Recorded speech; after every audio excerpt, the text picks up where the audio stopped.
Hey good people, how you doing? David Taub here, co-creator, nextlevelguitar.com. Hope all's going well. Hope your guitar and musical journeys are going famously. Today I have for you my 5 top tips on what not to do on stage, what not to do when you're performing, whether you're being in a solo act or with a band. These are things that you really want to try to avoid. And here I'm talking more for, if you're playing like the smaller or mid-sized venues, bars and clubs, 100, 200, 300 seat capacity, that kind of thing. I'm not talking about like if you're touring nationally or if you're, you have a established crowd that you're playing your original music for. That's a little bit different. We're talking where most people are kind of at as far as, playing the smaller venues and trying to build up a following kind of thing. Before we get rocking on these tips, if you could do me a huge favor, please subscribe to the channel. Subscribing to the channel really helps us to keep bringing the content, as well as you'll be notified then when we have new lessons or new content up. Leave a comment below, right? Let us know what lessons you'd like to see coming up, what gear you'd like to see reviewed. If you have any suggestions for us, I read all the comments and respond to many of them. Leave a comment below. If you like the video, click the like button, right? Give it a thumbs up, share it, and we thank you so much for your support. These are just my opinions and my top 5 tips. There's plenty more, of course. You might want to list some of yours down in the comment box below. Keep in mind also, these are in no particular order or order of priority or relevance. They're all equally important on things that you want to try to avoid. Number 1, and I see bands and performers doing this all the time, is taking too long in between songs. Huge spaces of dead silence or dead air. You really want to try to avoid this. And when I see it a lot with bands, it's more of a matter of they're not ready to go into the next song yet. So it's something that could easily be ironed out at your rehearsals, and you certainly don't want to be like, are you ready? Are you ready? Are you ready? Are you ready? Are you ready? Again, it just doesn't give the right impression. It gives the impression that you're kind of not polished and amateur, right? So you want to have that worked out at rehearsal. And I just don't want to give you, the negative things without a way to try to improve them, because what good is that, right? So a way that you could try to improve this is like this. When you're rehearsing, have your set list written out and go through the actual show at rehearsal, song by song, and go from one to the next and try to put songs together that are in the same tuning for the most part. You don't want to keep having to change guitars or change instruments every single song. You can try to group those, if you're playing in various tunings, try to group those together. Try to get songs together that maybe where you could end one song on one chord and it's a nice transition to the next one, so you don't really even have to stop. You could just kind of keep on going or have a little break as possible in between. And, when you see a band that's a well-oiled machine that just goes from song to song to song to song, right? And then maybe after 4 or 5 songs, they'll stop. The singer will, introduce the band, or talk to the crowd, address the crowd or something. When you see that well-oiled machine, it's really something special, and it really gives the audience the impression that this is not only a tight band, but they're polished and they know what they're doing, right? Number 2 of things you want to avoid on stage while you're performing is, first of all, tuning your guitars or your instruments out loud. There's no reason for that. And quite frankly, no one in the audience wants to hear that, as well as noodling.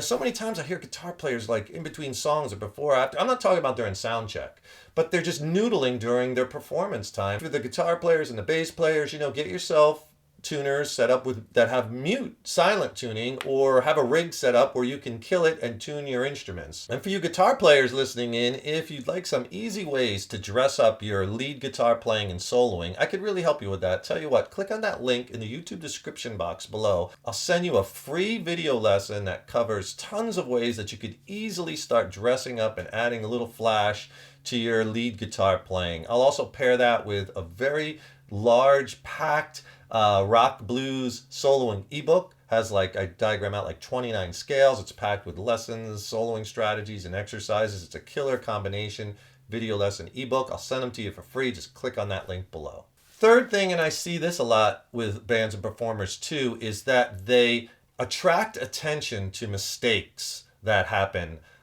during a song or during a performance, or they'll try to apologize for it and calling more attention to it, right? And you really want to avoid doing this, because I'll tell you, 9 out of 10 times, if you make a mistake, most of the people in the audience, most of them aren't even going to know. right? I'm not talking about a train wreck where you have to stop and then start over, which of course needs to be avoided at all costs. But the smaller mistakes, first of all, they're going to happen. No matter how polished and how much practice time and how much, how many times, they're going to happen. But most of the time, they will go unnoticed. Believe me. So you don't want to call attention to them. You don't want to be giving dirty looks to the person on stage. You don't want to be, throwing a fit on stage. You don't want to stop. For sure, don't stop. And you certainly don't want to apologize afterward, calling more attention to it. Because the fact is, most people probably didn't even catch it, right? If you play the wrong note, pretend like that was the right note. That you were, I meant to do that. But I'll tell you what does get noticed and remembered is sound issues, right? Like if you are having uncontrollable feedback problems, right? And it's causing people to like put their hands over their ears.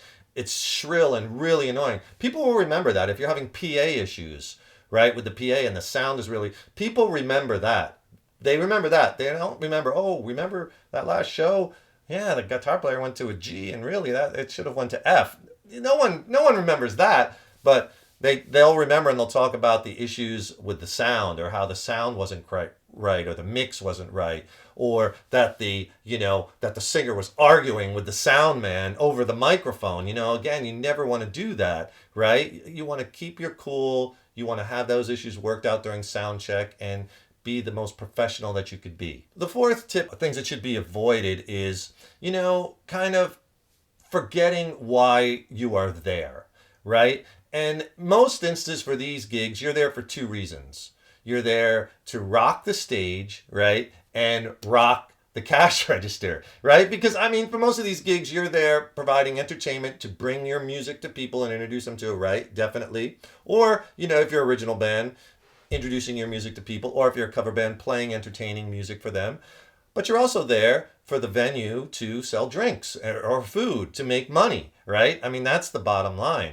So don't forget that. And your ego should not get in the way. And if you're playing at a venue that's, making its money by selling alcohol or food, you want to announce that, let the crowd know. Talk to the bartenders or the servers before and find out what the drink specials are. Announce them. Yes, you're there to perform. Yes, you're there to, for people to, enjoy your music. But the bottom line too is you're there to make money for the venue. And the fifth and final thing I'll just say would be to be careful what you say over the microphone, right? And this is regarding, jokes that might, maybe offend some people, or I would totally stay away from saying things that are too political or, things that are really have a chance that maybe someone might take them the wrong way, because you might think it might be the most innocuous comment ever, but someone might just take it the wrong way, and often that person might just happen to know someone who knows the owner of the club, and it gets back to them that you said this. And most of the time, they're not going to have a big court session and ask you for, your side of the story. They'll just blacklist the band, and that's it. You're done there. So is it really worth it? Right? So you have to be very careful what you say over the microphone. People are there, or in many instances, if they paid a cover charge, they've paid their hard-earned cash to hear music and have a good time and forget about life and their problems for a while, right? And have a release of some sort, have a drink maybe, right? So they don't want to hear your problems, or they don't want to necessarily hear your views on the current political climate, right? They want to hear good music. And they want to have fun. So keep it light, keep it fun, keep it interesting, keep it entertaining, keep it high energy, keep it moving, right? Not a lot of dead space. Remember, you're not just playing music, you're being entertainers. That's what you're there for. Remember that. Like I said, don't forget why you're there. It's not just about, you just can't stand up there and just play notes, right? Because you have people, you have to be entertaining. Don't forget that you are there being entertainers. Remember that even at the smallest of gigs, there's boundaries there, and just keep in mind that if you cross those boundaries, right, you may not get a second opportunity to look forward to at that venue. So you really have to be well rehearsed, and you really have to be careful because, you don't want to burn any bridges. Those are just my top 5 tips, of things that you don't want to do. There's plenty more for sure, but I thought I'd start you off with those 5.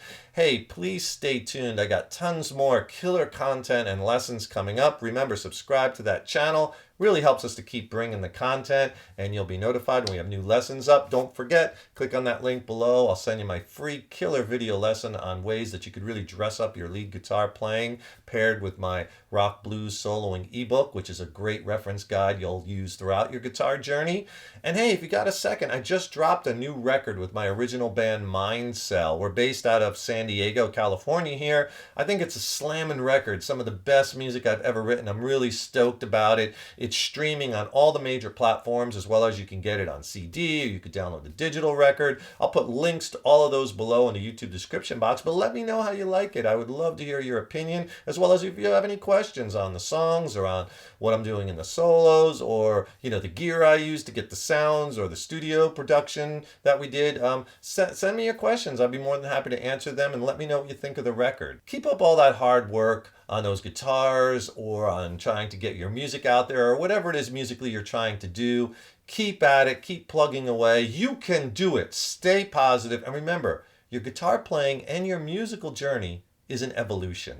Take care and rock it.